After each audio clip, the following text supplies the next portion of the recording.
नमस्कार मुंबईकर. राधिका ज्वेलर्समध्ये आपलं स्वागत आहे.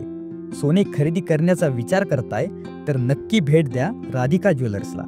आपल्याकडे सोन्या चांदीच्या दागिन्यांची असंख्य व्हरायटी उपलब्ध आहे. शुद्धता, विश्वास आणि नाते जपणारी एकमेव पेढी राधिका ज्वेलर्स. पुढे दिलेल्या पत्त्यावर आजच भेट द्या.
ही गोष्ट आहे एका मातीत सोनं पिकवणाऱ्या शेतकऱ्याची.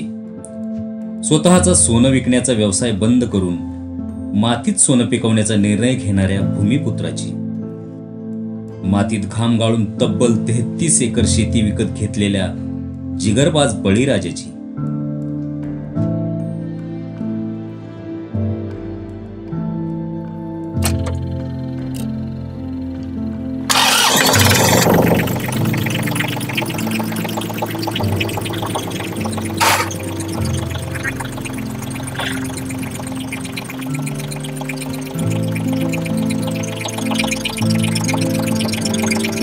माझं नाव भरत दादासू सूर्यवंशी, ॲटपोस्ट माहुली, तालुका खानापूर, जिल्हा सांगली. शेती करणं ही कुणा एकाची मक्तेदारी नाही, तर मातीनं बहाल केलेली ती पिढीजात जबाबदारी आहे. माझे वडील शेतकरी होते, मीही शेतीच करणार असा धाडसी निर्णय घेऊन घामाला प्रतिष्ठा मिळवून देणाऱ्या या शेतकऱ्याची ही जिगरबाज गोष्ट.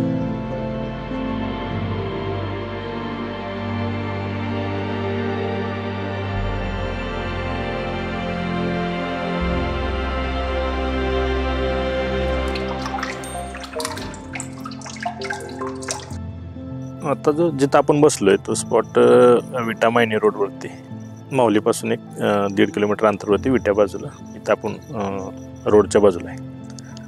सर्वसाधारण इथं एक 5 एकर, आता जिथं आपण बसलोय तिथं 5 एकर जमीन आहे आपली, आणि थोडं पलीकडच्या बाजूला 2 एकर द्राक्षाची बाग आहे. तिथं टोटल सर्व क्षेत्र म्हणलं तर मग 47 एकर क्षेत्र आहे. 5.5 एकर ड्रॅगन बाग आहे, ड्रॅगन फ्रूट आहे. 2 एकर द्राक्षाची बाग आहे. 2 एकर पेरू, 2 एकर अंजीर आणि 2 एकर वांगी. एकाच प्लॉटमध्ये ते सगळे केले. म्हणजे आंतरपीक म्हणून वांगी आहेत आणि अंजीर आणि पेरू मेन पीक आहे ती. आणि मग सर्वसाधारण एक 33 एकरच्या आसपास ऊस आहे. माझं शिक्षण 12वी सायन्स झालं आहे. 95चं 12वी सायन्स माझी झाली. पण त्यावेळी कुटुंब विभक्त राहिलेलं असल्यामुळं आमचे वडील शेती करत होते, त्यामुळं आर्थिक परिस्थिती त्यावेळी खूप नाजूक होती. माझे 2 भाऊ आहेत, ते माझ्यापेक्षा मोठे आहेत. आर्थिक परिस्थिती नाजूक असल्यामुळं व्यवसायानिमित्त म्हणजे गाव सोडून बाहेर गेले. दोघंही रिफायनरी व्यवसायात, म्हणजे सोना चांदीच्या व्यवसायात दोघं पण गेले. मी पण त्याच व्यवसायात गुजरातला गेलो. काय सर्वसाधारण मी एक वर्षभरात तो व्यवसाय पूर्ण शिकलो. आणि त्यानंतर मग तिथंच आमच्या थोरल्या बंधून एक नवीन व्यवसाय चालू केला. जे ते दुकान चालवत होते, व्यवसाय चालवत होते, तोच व्यवसाय परत मी चालवायला लागलो. सर्वसाधारण 96 ते 2006 एक 10 वर्ष मी तो व्यवसाय चालवला गुजरातला. माझं लग्न 2000 साली झालं. माझी आई वारली होती 94 साली, त्यामुळं वडील आणि मग आमचे वहिनी वगैरे इथं असायचे 1 वर्ष.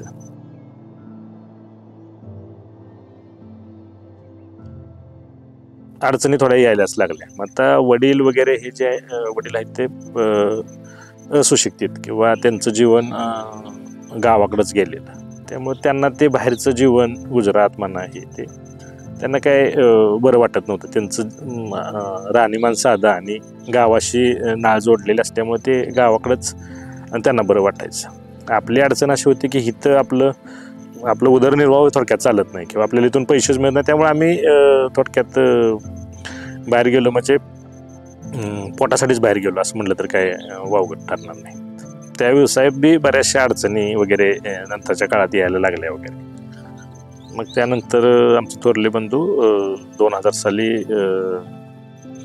मुंबईला ज्वेलर्स व्यवसायात आले. म्हणजे तिथे एक जणाचं ज्वेलर्स होती, ती बंद पडली होती, बंदकी होती आणि ती चालवाय द्यायची होती. मग त्या बेसवरती ते आम्ही ते चालवाय त्याने बंधून घेतली. म्हटलं तुम्ही दोघं इथं थांबा आणि मी गावाकडं जातो. गावाकडं आलं त्यावेळी काही गावाकडं जमीन 13 एकर होती, पण पाण्याची कमतरता असल्यामुळं सिजनेबल पिकं थोडक्यात. खाली मळ्यात एक जुनं घर होतं, ते तसंच होतं. मी आल्यानंतर मग विचार केला की आता काय करायचं, काय आपण गावाकडे व्यवसाय करायचा की काय करायचं, असं अनेक प्रश्न पडले.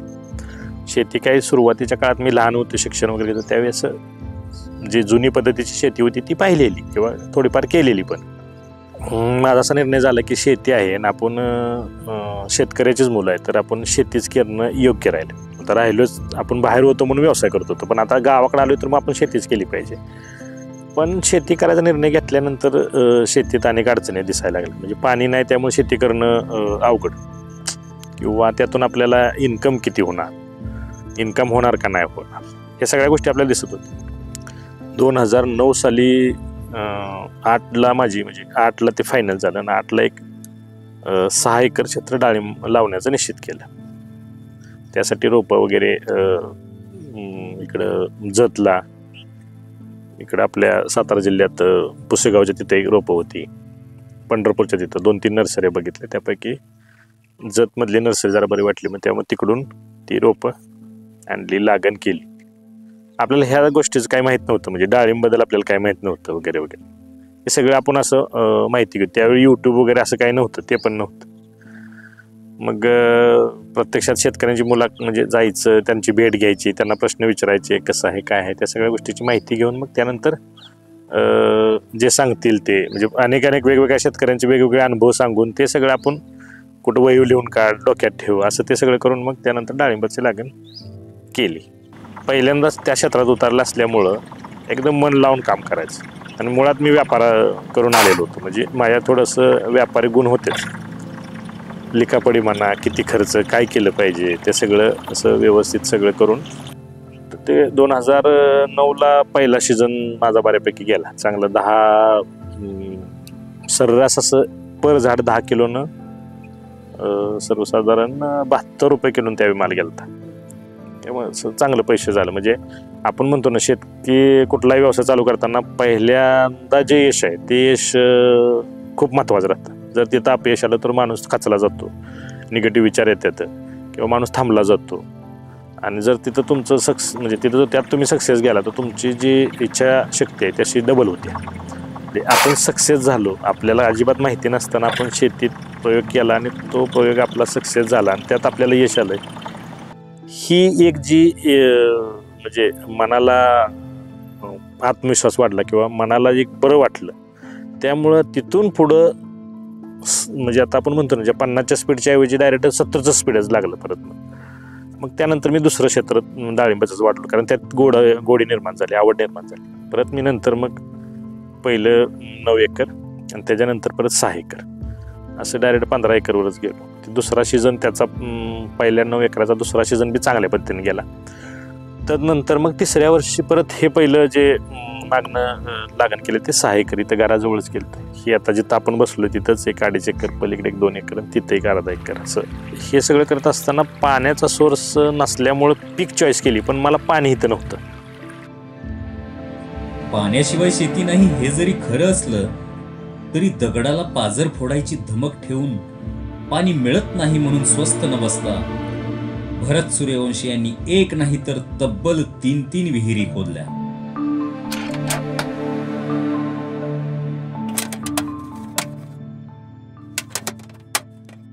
मग मी त्या दरम्यान विचार केला की आपल्याला पहिलं पाण्याचा सोर्स निर्माण केला पाहिजे. मग तो त्यासाठी मी शेतीची सुरुवात करतानाच मुळात पाण्याचा सोर्स करण्यासाठी परत गावात एक ठिकाणी जागा घेतली ओढ्याकडेला. तिथे एक 2 गुंठ जागा घेऊन तिथं विहीर पाडली. ते सुदैवानं चांगली गोष्ट की विहिरीला चांगलं पाणी लागलं. तिथून पाईपलाईन केली. पाईपलाईन करून आपण जिथं बसलो इथं एक आमची वडिलांची विहीर आहे, वडिलांनी जुनी पाडलेली. ती अशी मुजलेली होती. ती खुदाई करून त्याला व्यवस्थित म्हणजे त्याचा गाळा व्यवस्थित करून खाली डीप घेऊन व्यवस्थित करून मग ते पाणी इथं स्टॉक करायची व्यवस्था केली. आर्थिक अडचणीमुळे एक दोघांनी जमीन विकाय काढली होती. ते माझ्या म्हणजे मला विचारलं बाबा तुला आहे का, म्हणजे आता तुझं डाळिंब वगैरे करतोय तर मग घेतोय. मार्केट व्हॅल्यू त्यावेळी जमिनीची कमीच होती, त्यामुळं त्यावेळी मी सुरुवातीला एक 2.5 एकर जमीन खरेदी केली. आणि त्यानंतर 1 वर्षानं दुसरी त्यांच्या चुलत भावाचीच ती 1.5 एकर अशी 5 एकर मग खरेदी झाली माझी त्यावेळी. मग परत अजून नवीन क्षेत्र वाढवूया, जादा वाढाव क्षेत्रात दुसरं काहीतरी करूया असं विचार चालू झाला. त्यावेळी 1-2 एकर परत ऊस केला. ते जे विहिरीतून पाणी येणार होतं त्याचं पाणी शिल्लक राहायचं, त्यामुळे परत 2 एकर ऊस लावलेला. परत ऊस थोडा वाढवला, जुन्या वडिलाच्या क्षेत्रातच ऊस वाढवला. कारण खरेदी ज्या माझ्या झाल्या त्या अशा माररान जमिनीत होत्या, माररानाला पाणी जास्त लागते, त्यामुळे तिकडे म्हणलं ऊस नको. त्यानंतर प्रत्येक 9-9.5 एकराची एक ठिकाणी जमीन विकाय निघाल्या. ते जमीन त्यांनी पण आम्हाला आपलं विचारायचं झालं. जमीन घ्यायचं असं डोक्यात नव्हतं, पण एकदा म्हणतो ना आपण की एखादी गोष्ट आपल्या हातून एक घडली की मग परत आपल्याला त्याचा छंद लागतो. जसं शेती करायची नव्हती पण करायचीच आहे, तर मग आपल्याला एक केलं का तो पुढचं जशी हे चालू होतं तसं एक जमीन घेतली, त्यामुळे दुसरी घेतल्यामुळे परत मग तिसरी ती 9.5 एकर जमीन इथं बाजूलाच एक 2 किलोमीटर अंतरावर चिखोलच्या हद्दीत ती 2 एकर 9.5 एकर जमीन एका ठिकाणी मिळाल्यामुळे ती घेतली. 8 तास लोड शेडिंग, 8 तास लाईट, त्यात ते सगळं बिझनेस झाले. पण तिथे परत एक विहीर पाडली, म्हणजे तोपर्यंत माझ्या 3 विहिरी झाल्या. परत 2009 सालीच परत डोक्यात आलं की आपण म्हणजे घर एक बांधूया, बंधू वगैरे सगळे म्हणले आता घर बांधूया आपण. मग इथं याच ठिकाणी आपण जिथं बसलोय रोड रस्त्याकडे आपल्याला वडिलांची जागा असल्यामुळे इथं एक सर्वसाधारण 20 गुंठ्यात घर बांधायचं नियोजन केलं रस्त्याकडे.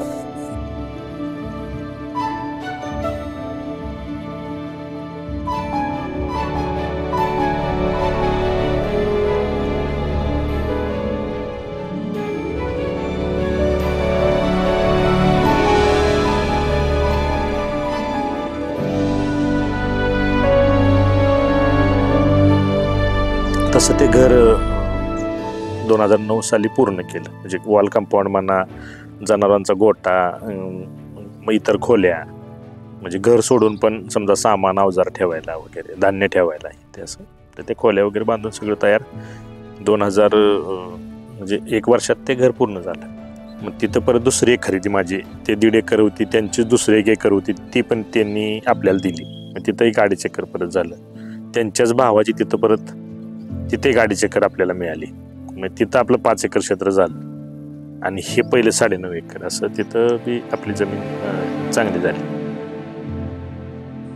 कधी ओला दुष्काळ, कधी सुका दुष्काळ, कधी आसमानी कधी सुलतानी संकट सोसून मातीत भक्कम उभा राहणारा फक्त शेतकरीच असू शकतो. अनेक संकटांचा सामना करून शेतीतून सोनं पिकवायची कमाल या शेतकऱ्याने केली आहे. पण 2017 साली 16ला डाळिंबामध्ये मर रोगाचं प्रमाण वाढलं आपल्या प्लॉटमध्ये. आणि तेलकट पण ज्याला तेल्या म्हणतो, ते तेल्या पण त्या वर्षी आपल्या प्लॉटमध्ये आला. म्हणजे चांगलं व्यवस्थित सगळं चाललेलं असताना, बागा चांगल्या, खर्च करायचो, पैसे पण चांगलं मिळायचं, सगळं आपलं व्यापार तत्वासारखंच होतं. म्हणजे आपण खर्च सगळा लिहून ठेवत, एवढा खर्च आला, माल किती गेला, माल खर्च बाद करून किती पैसे मिळाले, त्यामुळं चांगलं व्यवस्थित चालणं. ती एक अडचण निर्माण झाल्यामुळं डाळिंबातनं थोडीशी निराशा निर्माण झाली थोडक्यात. म्हणजे पैसे ज्यातून आपल्याला मिळत होतं तेच आता बंद झाल्यासारखं झालं. त्या दरम्यानच्या काळात द्राक्ष बागायतदार वगैरे कॉन्टॅक्टमध्ये आली, मित्र झाले. तिथं खाली एक ऊसाचं रान होतं, 3 एकर क्षेत्र होतं एकाच ठिकाणी. मग तिथं पहिले द्राक्ष लावण्याचा निर्णय घेतला. तिथं 3 एकर डॉगरेज लावलं आणि परत मंडपचं काम करून तिथं माणिचमन व्हरायटी भरली. पूर्ण 3 एकर माणिचमन भरली. पहिल्या वर्षी सक्सेस झाली, झाडं वरती गेली.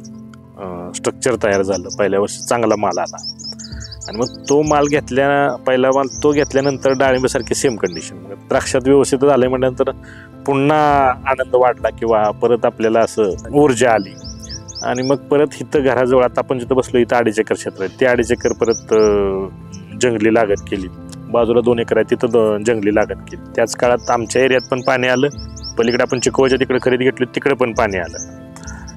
मग म्हणजे जसं आपण आपलं जसं आपण प्रत्येक वर्षी काय तर प्रगती करत गेलो, जसं योगायोगानं म्हणा किंवा कसंही प्रगती करत गेलो तसं निसर्गाच्या म्हणा किंवा भौगोलिक परिस्थिती बदलत गेल्या. म्हणजे तिकडं आपण जमीन घेतली तर तिकडं पाणी गेलं, डाळिंब इकडून निघालं तर इथं परत टेंबूचं पाणी आलं. म्हणजे आपल्याला पाणी कमी होतं म्हणून आपण डाळिंब केलं, पण डाळिंब ज्यावेळी आपलं म्हणजे काढलं आपण त्यावेळी पाणी आलं. मग तिथं मग परत आता म्हणलं पाणी हे म्हणल्यानंतर मग ऊस ही पीक आपल्या तसं आवडीचं, म्हणजे त्यामुळे मग ते तिथं जे 9 एकर डाळिंब होतं ते 9 एकरच्या 9 एकर परत ऊसच लावला आणि जिथं पहिला ऊस होता तिथं 3 एकरमध्ये द्राक्ष गेली. दरम्यानच्या काळात काय झालं, तिकडं ऊस पण होताच आपला, परत ते नवीन क्षेत्र खरेदी केलेलं आहे तिथंही आपण ऊसच केला. 13-14 एकर क्षेत्र तिथं ऊसाचं झालं, इथं 9 एकर क्षेत्र ऊसाचं झालं. त्यात दरम्यानच्या काळात काय झालं, 2-3 वर्ष द्राक्षाची जरा म्हणजे जरा म्हणण्यापेक्षा चांगली गेली थोडक्यात. पण 2019ला कोरोना आल्यामुळं मालाला व्यापारी नाही काही नाही, रेट पडले. त्या वर्षी थोड्यात आपण खर्च जेवढा केला होता तेवढेच पैसे आपल्याला मिळाले, नफा काय मिळालाच नाही. आणि पुढच्या वर्षीच्या सीझनला परत पैसे आपल्याला घरातून म्हणजे दुसरीकडून घालायला लागले असे थोडक्यात. आणि त्याचा खर्च जास्त आहे द्राक्षाचा, म्हणजे सर्वसाधारण एकरी 3-3.5 लाख रुपये पर एकर खर्च आहे. मग हे आता 7 एकर करत असताना 20-22-25 लाख रुपये आपले जायचे आणि तेवढेच पैसे व्हायचे. मग पुढच्या वर्षीचा सीझन धरायला जो लागणारा खर्च आहे तो आपल्याला ऊसातनं घालायला लागायचा किंवा बंधू वगैरे बाहेरून म्हणजे तिकडून द्यायचे कमी पडेल तसं. भरत माझा भाव आहे. भरतला पहिल्यापासून शेतीची आवड होती, माझ्या वडिलांना पण शेतीची आवड होती, बैलांचा वगैरे वडिलांना पण नाद होता. आणि परत आमच्या दोघा भावांचा विषय झाला की बाबा असं मी शेतीचं बघतो. तो गावी राहिला, मग गावी राहिला तर आमची शेती थोडी म्हणजे पहिली वडिलांची शेती होती कमी होती आणि ती कोरडवाहू होती सगळी. त्यानंतर बाबा ते राहिल्यानंतर मग तेवढं त्यानं बाबा डेव्हलप करूया म्हटल्यानंतर बाबा ठीक आहे, मग आमच्या बिझनेसचा सपोर्ट आणि त्याचा सपोर्ट त्यामुळं शेती बाबा आम्ही खरेदी करत गेलो.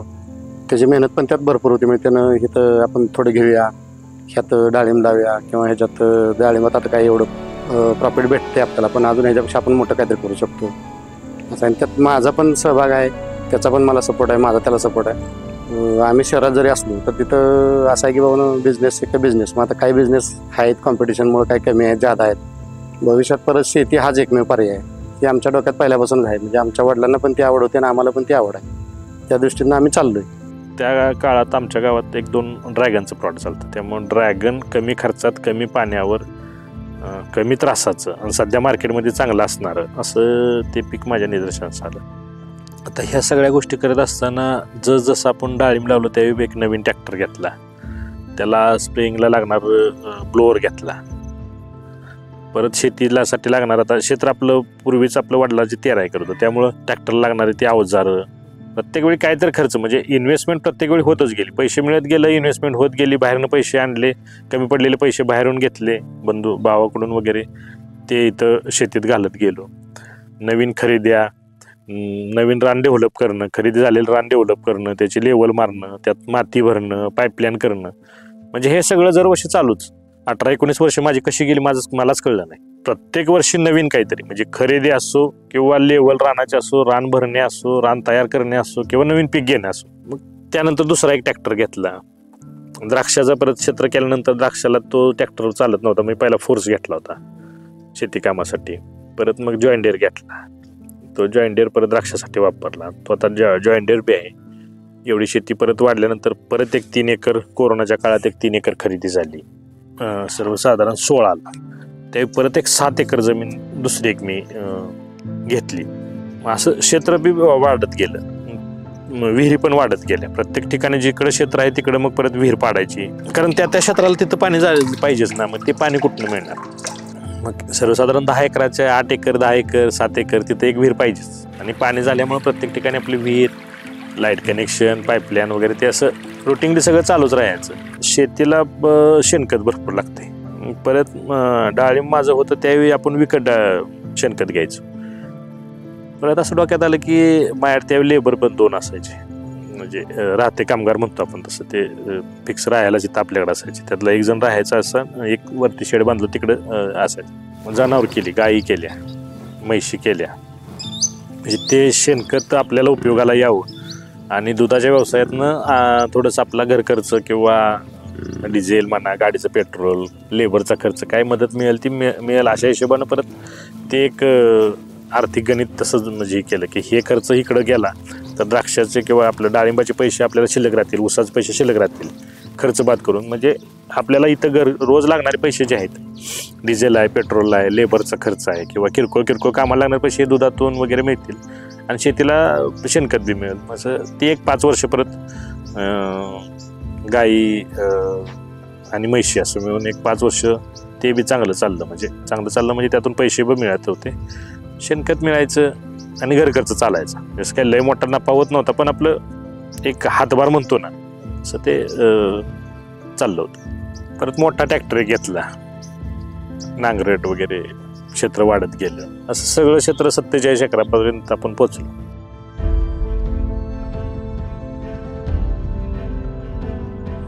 शेती करून शेती विकत घेणं, 14 एकरचं तब्बल 45 एकरचं साम्राज्य उभं करणं ही सोपी गोष्ट नाही. त्यासाठी छाती पोलादी आणि हात कष्टाळूच हवेत.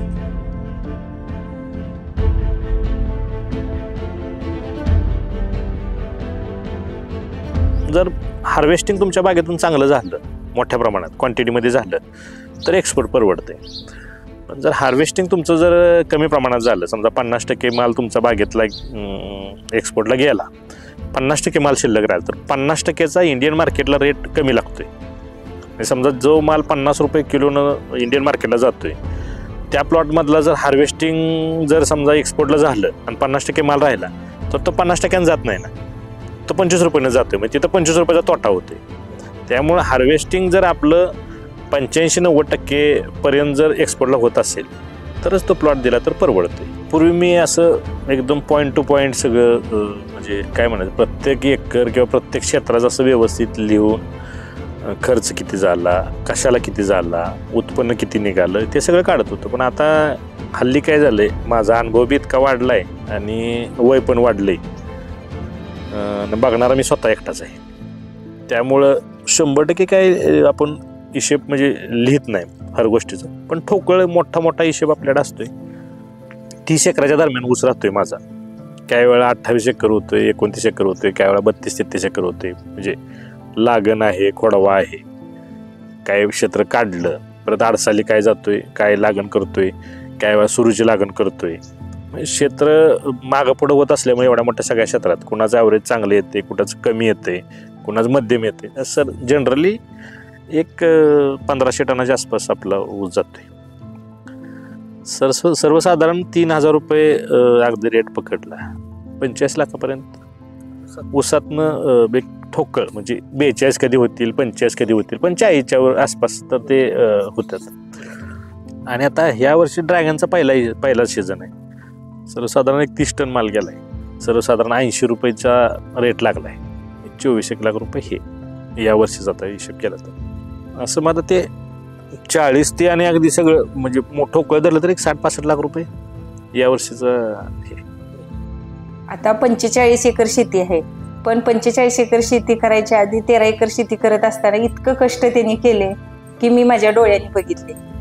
आता वाटतंय सर्वांना की 45 एकर शेती आहे, भरपूर सोर्स आहे असं, पण त्याच्या मागचं कष्ट पण भरपूर आहे. थोडक्यात असं म्हणाल की मी स्वतः तसा विचार केला ना तर वडिलांची शेती आहे म्हणून शेती करायचं, आपल्याला वडिलांची सेवा, मुलांचं शिक्षण, समाज, भावकी, गाव ह्या सगळ्या गोष्टी बघत असताना शेती हा पर्याय मी निवडला. पण शेतीकडे व्यवसाय म्हणून बघितलं पाहिजे. व्यवसाय म्हणून जर बघितलं तर व्यवसाय जसं आपण समजा सकाळी 8च्या ड्युटीला जातो आणि 6ला सुट्टी होते, 10ला जातोय आणि 5ला जातोय, 5ला सुट्टी होते, दरम्यानच्या काळात आपण 100% वेळ त्याच कामासाठी दिवस असते. तसं आपलं रोजचं शेड्यूल पाहिजे. उद्या काय करणार आहे ते आपल्याला आज माहीत पाहिजे आणि त्याप्रमाणे आपलं काम झालं पाहिजे. म्हणजे उद्याचं प्लॅनिंग आज केलं पाहिजे, पुढच्या आठवड्याचं प्लॅनिंग आता जर डोक्यात फिक्स ठेवलं पाहिजे. एकदम लहानात लहान गोष्टीचा विचार केला पाहिजे. खर्च कसा कमी येईल ते पण बघितलं पाहिजे. जिथं गरज आहे तिथं खर्च झालाच पाहिजे. आणि बऱ्यापैकी स्वतःच्या नियोजनाखाली किंवा स्वतःच्या मार्गदर्शनाखाली सगळी कामं घडली पाहिजेत. नाहीतर उगाच आपण हिथं असं करायचं आहे म्हणायचं आणि आपण कुठं दुसरीकडे असं नाही.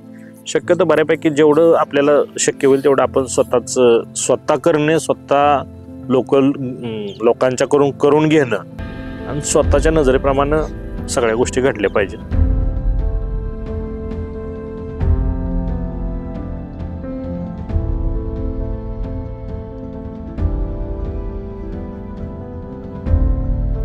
काम पण चांगलं आहे, चांगलं वाटतंय. हसत खेळत आम्ही करतोय काम.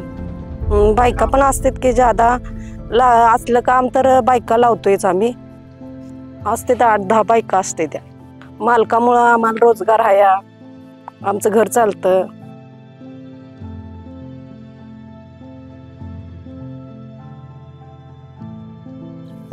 आता कसं आहे, सुधारित आता जे तरुण शेतकरी आहेत ते बऱ्यापैकी एज्युकेटेड आहेत. आता हे इंटरनेट वगैरेच्या सुविधा आहेत, त्यामुळं जगात काय चाललंय ह्या सगळ्या गोष्टी माहिती उपलब्ध आहेत. आता काय कोणाला विचारायला जायची शक्यतो गरज बसत. तुम्ही सर्च केलं गुगलला किंवा यूट्यूबला पाहिलं तर तुम्हाला सगळं दिसतंय. तुम्ही फक्त कोणतं पीक घ्यायचं आहे, कशा पद्धतीनं करायचं आहे, त्याचा खर्च किती आहे, त्याचा इन्कम किती आहे, मार्केटिंग कुठं आहे, हे भविष्यात किती दिवस चालणार आहे, ह्याचं क्षेत्र आता सध्या आपण ज्या पिकाचं लागण करणार आहे ते क्षेत्र भारतात, महाराष्ट्रात किंवा जगात किती आहे, ह्या सगळ्या गोष्टीचा अभ्यास करून क्षेत्र म्हणजे जे पीक आहे ते निवडलं पाहिजे. आणि जे पीक तुम्ही निवडाल त्याची पूर्ण माहिती तुम्हाला स्वतःला माहीत केल्याशिवाय ते पीक लावायचं नाही. आणि तुम्ही लावल्यानंतर म्हणजे तुम्हाला अगोदर माहिती पाहिजे आणि नंतर म्हणजे त्या क्षेत्रात वळायचं. म्हणजे नुकसान हे झालंच नाही पाहिजे. कारण तुमच्याकडे माहिती सगळी आहे. तुम्हाला सरकार, शासन किंवा वेगवेगळ्या योजनेच्या मार्फत तुम्हाला आता कर्ज पुरवठा बी केला जातो. म्हणजे जरी आर्थिक झोळस नसला तरी कर्ज पुरवठा बी केला जातो. पण ते घेतलेले कर्जाचे पैसे बरोबर त्याच ठिकाणी वापरात आणून तिथूनच पैसे मिळाले पाहिजेत इतका फुल कॉन्फिडन्स ज्यावेळी तुमचा आत्मविश्वास जेव्हा तयार होईल त्याच वेळी तुम्ही ते पीक म्हणजे लावायचं. नसेल तर तुम्ही 6 महिने, वर्षभर थांबा. पण तुम्ही पूर्ण अभ्यास करूनच जे करायचा, जे काय आपण करणार आहे, म्हणजे स्वतः लागण करणार, म्हणजे जमिनीत पीक लावून त्याचं उत्पन्न घेणार आहे का उत्पन्न घेतलेलं खरेदी करून बाहेर मार्केटिंग करणार आहे, ह्या सगळ्या गोष्टीचा अभ्यास करून आपल्याला कुठलं योग्य होईल, आपल्याला जमणार कोणतं किंवा आपल्याला हे बरं कुठलं वाटतंय ते त्याचा पूर्ण अभ्यास करून त्याप्रमाणे सगळी माहिती घेऊन मग तुम्ही त्या क्षेत्रात उतरला. म्हणजे व्यवसाय म्हणूनच उतरायचं. भले ते स्वतः तुम्ही प्रोडक्शन करणार असाल तर बी व्यवसाय म्हणूनच सक्सेस व्हायला काही अडचण नाही. अपुरी माहिती असताना तुम्ही धंद्यात पडला, म्हणजे प्रोडक्शनमध्ये पडला किंवा व्यापारात पडला तर नुकसान होऊ शकतं. एकदा नुकसान झालेलं परत वर येण्याचे चान्सेस म्हणजे त्रासाची गोष्ट आहे. त्यामुळे पूर्ण अभ्यास केल्याशिवाय त्या क्षेत्रात उतरायचंच नाही.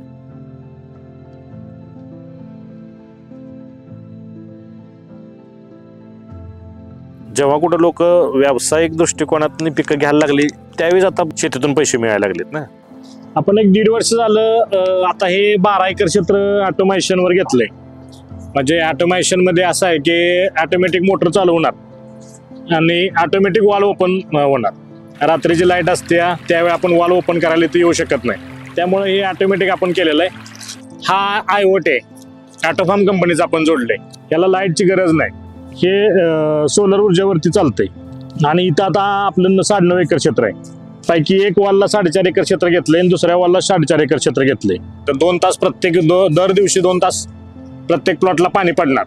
2 तास पूर्ण झाले की पुढच्या प्लॉटला पाणी पडणार. जसं आपण टायमिंग लावल तसं, शेड्यूल लावल तसं. त्यामुळं काय होतंय, जेवढी एकतर पाण्याची बचत होते, क्षेत्र जास्त ओलिताखाली येते. आणि सगळ्यात महत्त्वाचा फायदा म्हणजे गरजेपुरतं पाणी पिकाला मिळाल्यामुळं उत्पन्नात एक 10-15% वाढ होते. म्हणजे आपला इन्कम वाढतोय, खर्च कमी होतोय आणि पाण्याची बचत होते. हे पाण्याची बचत ही सुद्धा काळाची गरज आहे. ती ह्या माध्यमातून होते. आणि दुसरी गोष्ट अशी की आपला आता सध्या आपण एक 24 एकर क्षेत्र ऑटोमेशनवर हे घेतले सोलर पॅनलवरती. तर याच्यामुळं 24 एकराचा लोड आपला कमी झाला. म्हणजे पाणी चालू करणे, बंद करणे, वाल ओपन करणे, बंद करणे, आणि रात्री दिवसा जेव्हा कधी लाईट असेल त्यावेळी ऑटोमॅटिक मोटर चालू होते बंद होते असं.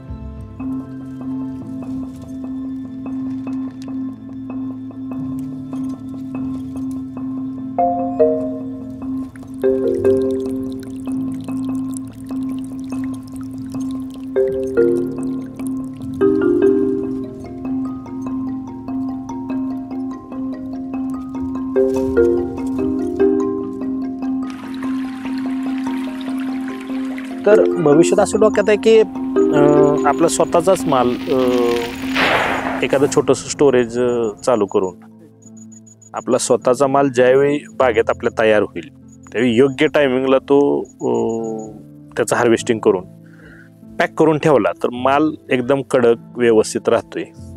आणि ज्या मार्केटला चांगले रेट आहेत किंवा जिथं आपला माल जाण्यासारखा आहे ते मार्केटिंगचा पूर्ण अभ्यास करून किंवा तशी माहिती घेऊन स्वतःचा माल स्वतःच विकायचा असं एक विचार चालू आहे.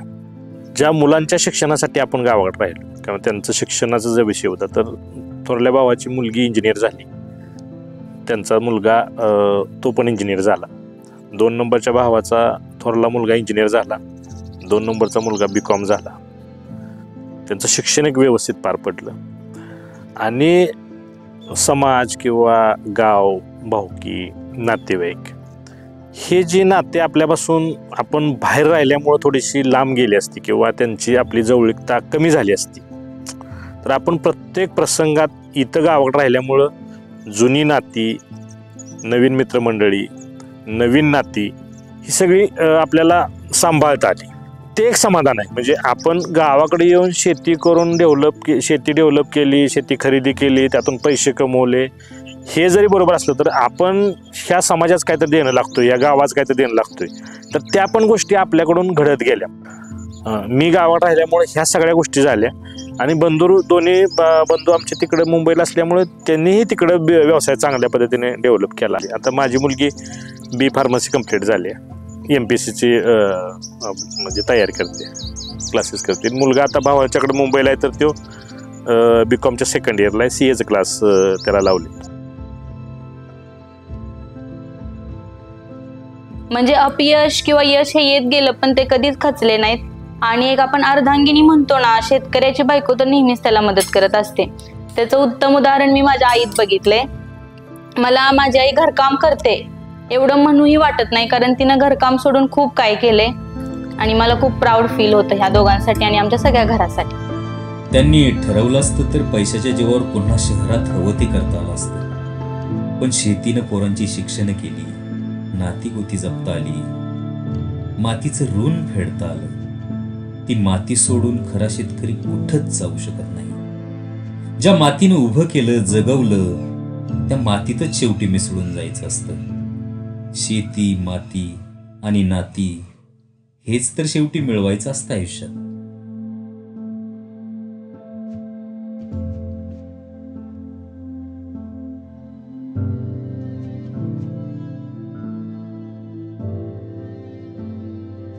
तर मित्रांनो, कसा वाटला तुम्हाला हा व्हिडिओ कमेंटमध्ये नक्की सांगा. ह्या व्हिडिओचे स्पॉन्सर होते राधिका ज्वेलर्स, ज्यांच्या मुंबईमध्ये 3 शाखा आहेत आणि हजारो ग्राहकांची विश्वासार्हता असलेलं हे दालन आहे, ज्यांच्याकडे हजारो व्हरायटीज आहेत सोन्याच्या, चांदीच्या दागिन्यांच्या आणि 100% तुम्हाला चांगल्या क्वालिटीचे आणि तुम्हाला ज्या काही डिझाईन हव्या आहेत त्या सगळ्या डिझाईन्स तुम्हाला तिथं 100% मिळतील. नक्की त्यांना व्हिजिट करा, त्यांना भेट द्या आणि त्यांच्याकडनं सोने आणि चांदी खरेदी करा. धन्यवाद.